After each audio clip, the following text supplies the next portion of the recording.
I was forced to kill my first man as a boy, and I never stopped hearing his voice. They called me a monster, and eventually I believed them. I executed the guilty, the innocent, even the only friend who ever saw me as human. But the truth behind his death was darker than anything I had done. This isn't just my story of blood and guilt, it's the moment I stopped being their weapon, and chose who I would become. I still remember the day my life stopped being mine. I was just a boy when my father dragged me to the square. "Stay close," he said, "and watch." I shook my head. "I don't want to." He grabbed my shoulder. "You must." The crowd was loud, angry, hungry. A man stood tied to a post. He saw me and whispered, "Please help me." I froze. "Father, why is he begging?" He didn't look at me. "Because he knows what comes." I whispered, "Can't we stop this?" He said, "No. This is our duty." I said, "Our?" He nodded. "Yes, Frantz." The blade flashed. I shut my eyes. "Look," he ordered. I forced them open.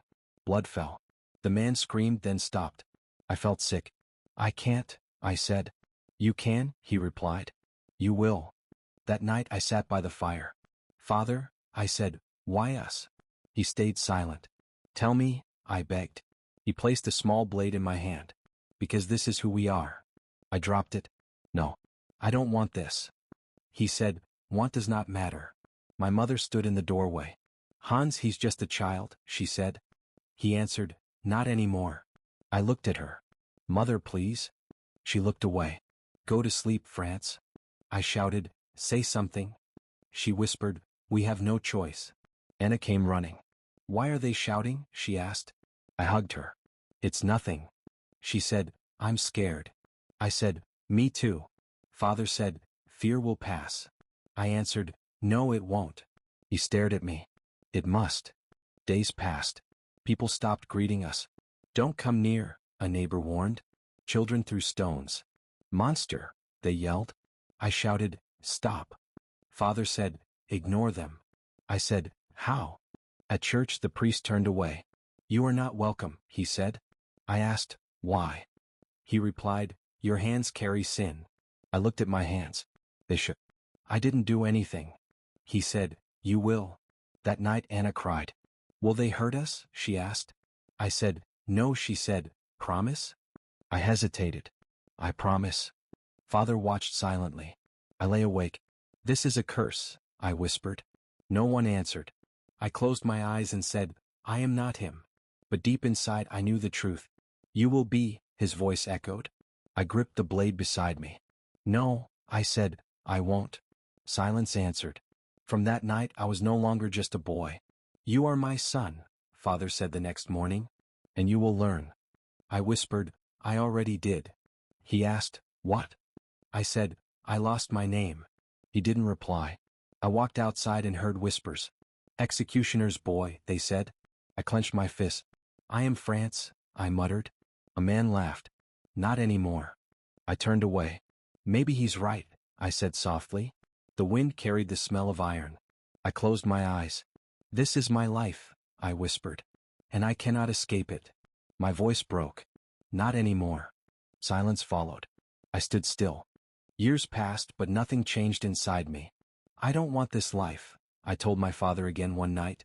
He sat weak by the fire, coughing. "You don't get a choice," he said. I clenched my fist. "There has to be another way." He shook his head. "There isn't, Frantz." I whispered, "Then I'll run." He looked at me sharply. "And leave your family to starve?" I had no answer. When he fell sick, the town wasted no time. A guard knocked on our door. "The execution is at dawn," he said. I replied, "My father can't stand." The guard looked at me. "Then you will." I stepped back. "No," he leaned closer. "The town demands it." My mother cried softly behind me. "Please," I said, "I'm not ready." The guard's voice turned cold. "You never will be." That morning my hands wouldn't stop shaking. I stood in the square, the same place where I once watched as a boy. "Move," a man shouted. "Get on with it." I looked at the prisoner. His eyes locked with mine. "Please." "I'm innocent," he said. My breath caught. I can't," I whispered. The crowd roared. "Do it," someone yelled. "Stop wasting time," another shouted. I turned to the officials. "Check again," I begged. "What if he's telling the truth?" One of them scoffed. It's not your place to question. I said, but, he cut me off. Do your duty. The prisoner spoke again, softer this time. Please, don't do this. I stepped closer. I don't want to, I said. He looked at me with tears in his eyes. Then don't. My hands trembled harder. The crowd grew louder. Do it. Do it. I closed my eyes. I'm sorry, I whispered. Then I did it. The noise stopped for a moment. Then cheers. I stood there frozen. It's done, someone said. I looked at my hands. They were shaking, covered in red. No, I muttered. No, no, no. A guard pushed me. Move. I stumbled away. That night I couldn't sleep. I kept hearing his voice. Please. I'm innocent. I covered my ears. Stop, I whispered. Please stop. But it didn't. My mother sat beside me. God forgive us, she whispered. I looked at her. Will he? She didn't answer. Anna avoided me the next day. Don't look at me like that, I said. She shook her head. You're scary now.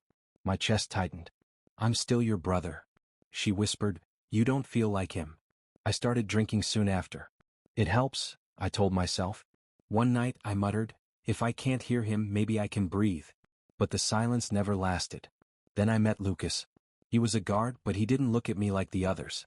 You okay? He asked. I laughed bitterly. Do I look okay? He shrugged. No. But you're still human. I shook my head. You don't know that. He said, I do. I looked at him.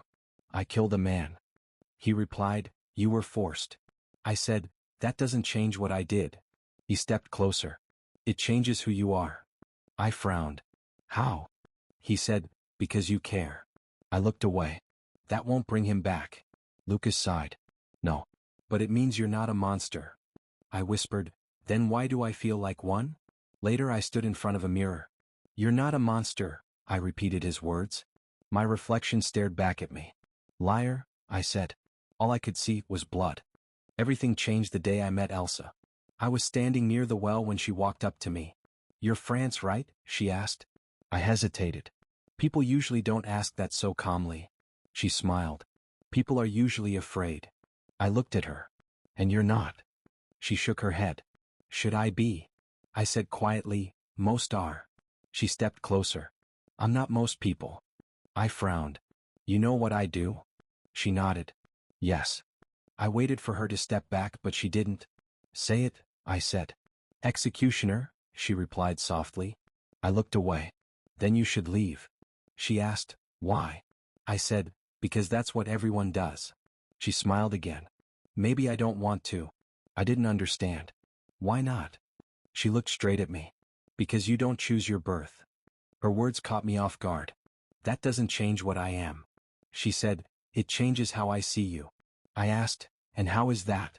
She answered, I see the man behind the blade. I laughed bitterly. There's nothing there. She shook her head. I don't believe that. I whispered, you should. She said, maybe you should stop believing it too. That night I couldn't stop thinking about her words. The man behind the blade, I repeated. It felt strange, but warm. Days later I saw her again. You look tired, she said. I replied, I don't sleep much. She asked, nightmares? I nodded. Every night. She said, then maybe you should do something that helps you forget. I asked, like what? She pointed toward a small house. Come with me. Inside a man lay coughing. He's sick, she said. I stepped back. Why bring me here? She answered, because you've seen wounds before. I hesitated. That's different. She said, pain is pain. I slowly moved closer. What do I do? She guided me. Clean the wound first. I followed her steps carefully. The man groaned. Easy, I said. Elsa smiled softly. See? You can help. Later Lucas found me. I heard what you did, he said. I shrugged. It was nothing. He shook his head. No, it wasn't. I frowned. I've taken lives. He replied, and now you're saving them.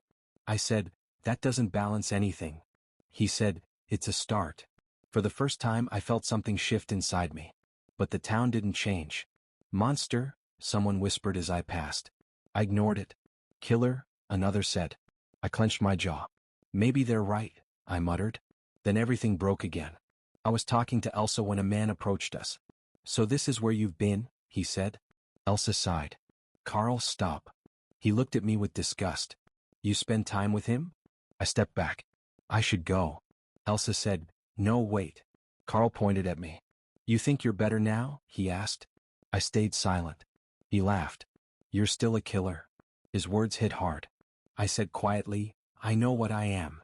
He stepped closer. Do you? Because people like you don't change. Elsa raised her voice. That's enough. Carl shook his head. You're blind. I looked at Elsa. Maybe he's right. She said, no, he's not. Carl smirked. Ask him how many he's killed. I felt my chest tighten. Stop, I said. Carl continued, go on. Tell her. I whispered, I don't count. He laughed again. Of course you don't. I turned away. Maybe I should. Elsa grabbed my arm. Don't listen to him. I looked at her. Why not? She said, because I know who you are. I asked, do you? My voice shook. Because I don't. The day everything shattered started like any other. A guard came early. You're needed, he said. I sighed. Who is it this time? He avoided my eyes. Accused of treason. I muttered, they always are. As I walked to the square, something felt wrong. The air was heavy. The crowd was quieter. Then I saw him. My heart stopped. Lucas. I whispered. He looked up, bruised, chained. France, he said weakly. I stepped back. No, this is wrong. I shouted. The guards grabbed my arm. Stand in place, one said. I pulled away. He's innocent. The crowd started murmuring. I turned to the officials. Who ordered this? A man stepped forward. I did, he said. Magistrate Otto. I stared at him. You made a mistake. He replied coldly, I do not make mistakes. I pointed at Lucas. He's a guard. He serves this town. Otto said, and now he betrays it. Lucas shook his head. I was framed, he said. France, you have to believe me. My chest tightened. I do, I said quickly. I turned back to Otto. Please, investigate again. He frowned. Your role is not to question. I stepped closer. My role is not to kill innocent men. The guards moved toward me. Otto's voice hardened. Do your duty. I looked at Lucas again. Tell me what happened, I said. He struggled to stand. I saw something I wasn't supposed to, he whispered. Carl, a guard struck him. Silence. I shouted, stop. My hand shook. Carl stood among the crowd. Watching. Silent. I locked eyes with him. What did you do?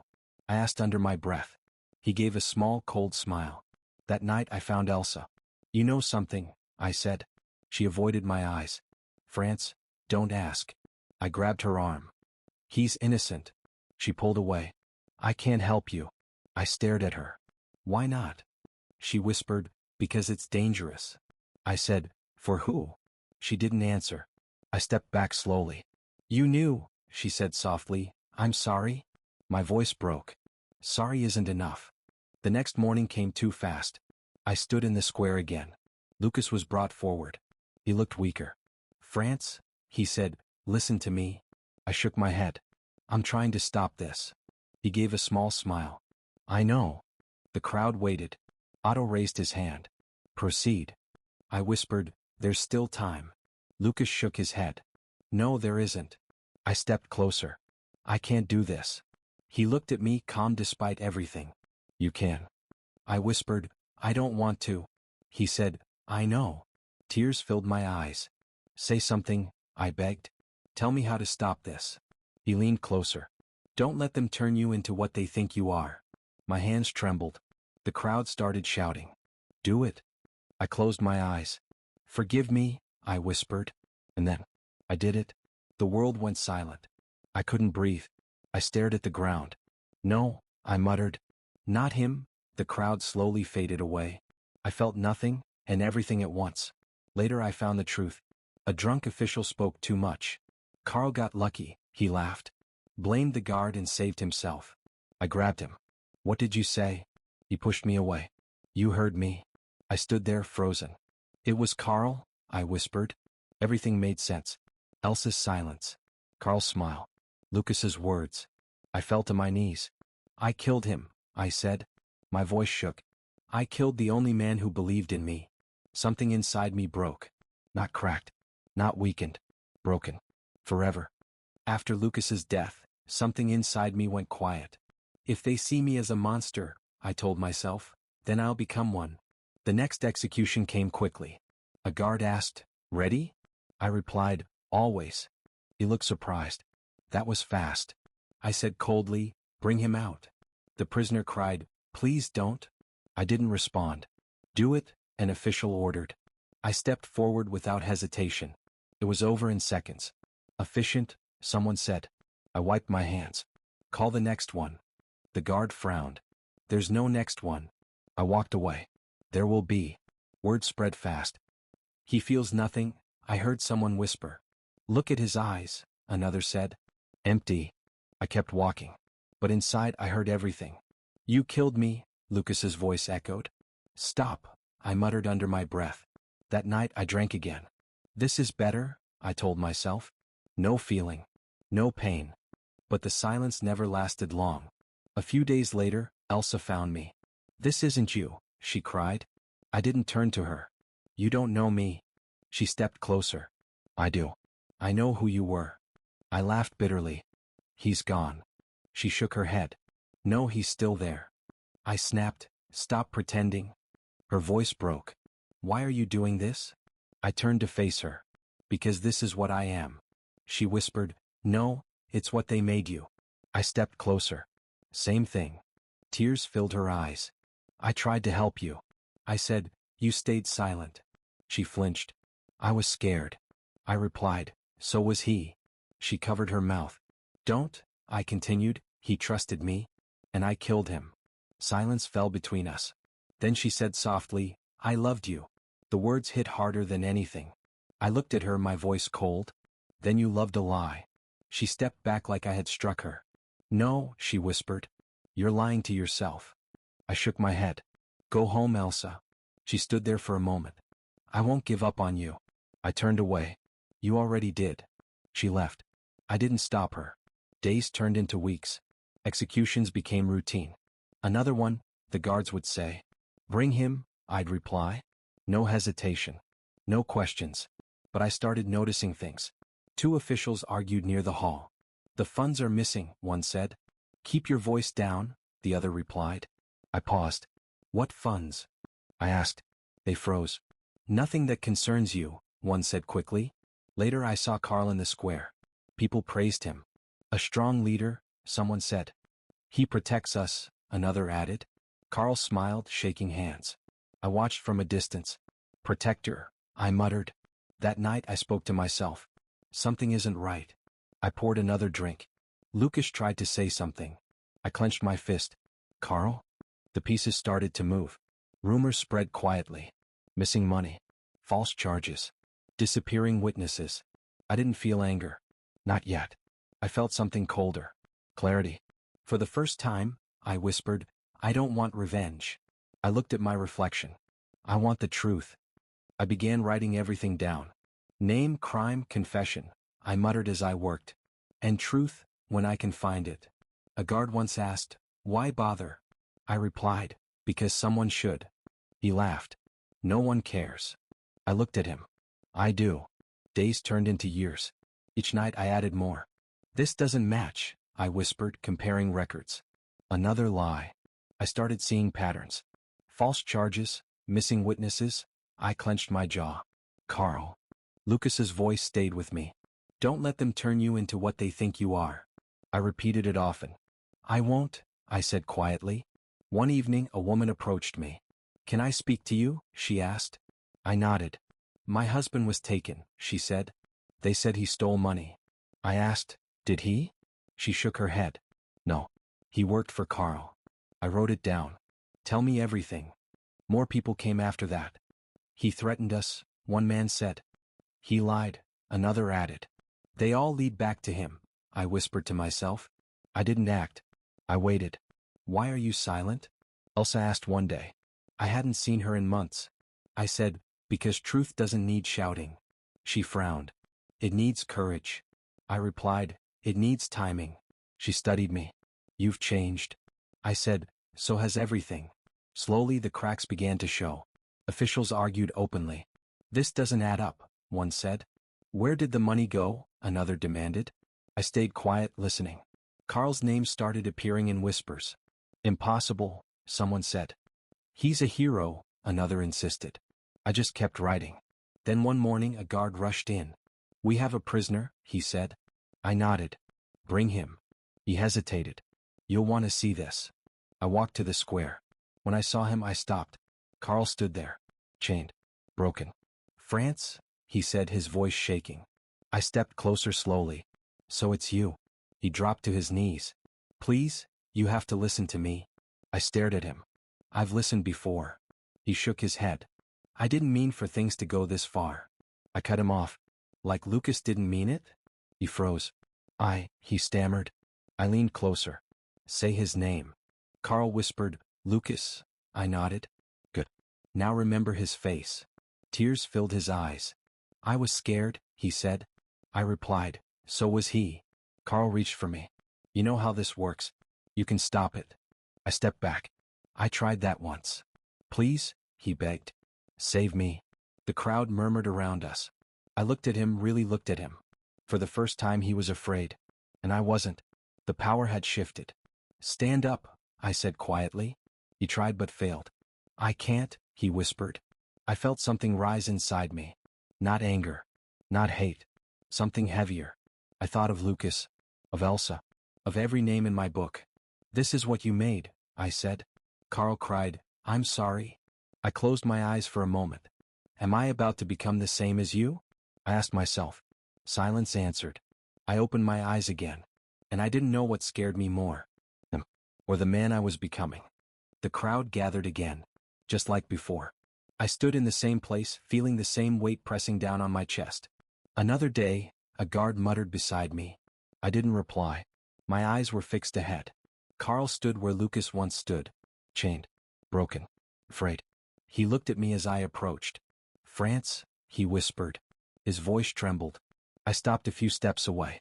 "You finally understand," I said quietly. "I regret everything," he said. I stared at him. "Regret doesn't bring back the dead." He shook his head. "I know. I know." His knees gave out and he fell forward. "Please. I don't want to die." The crowd began to murmur. "Do it," someone shouted. "Justice," another voice echoed.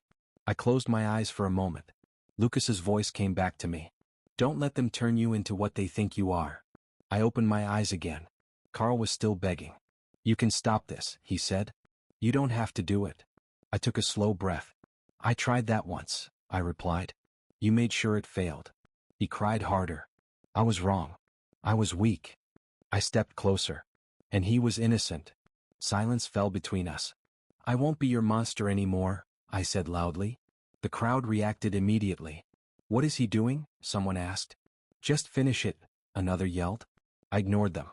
I looked at Carl, not with anger but with something else. Finality. "This ends now," I said. He whispered, "Please?" I shook my head. "Not for you." My hands were steady. For the first time, completely steady. I didn't rush. I didn't hesitate. I made sure it was swift. Clean. No pain beyond the moment. The crowd went silent. It was over. I stepped back slowly, my chest rising and falling. A guard approached me. "It's done," he said. I nodded. Yes. But something felt different. Not empty. Not broken. Quiet. I looked at my hands. No shaking. No voices. Just silence. Elsa's voice echoed in my memory. "You're still human." I whispered, "Maybe." The guard asked, "Are you ready for the next one?" I looked at him. "No," I said. He frowned. "What do you mean?" I turned away from him. "I'm done." He grabbed my arm. "You can't just walk away." I pulled free. "Watch me." I left the square. Step by step. No one stopped me. No one spoke. For the first time in my life, I chose my own path. Years passed. I never touched a blade again. Instead, I wrote. "Name," I would say softly as I recorded each story. "Truth." People came to me. "Tell our stories," they asked. And I did. Not as an executioner. As a witness. As a man. Sometimes I would pause and whisper, "This is for you, Lucas." And maybe, just maybe, that was my redemption.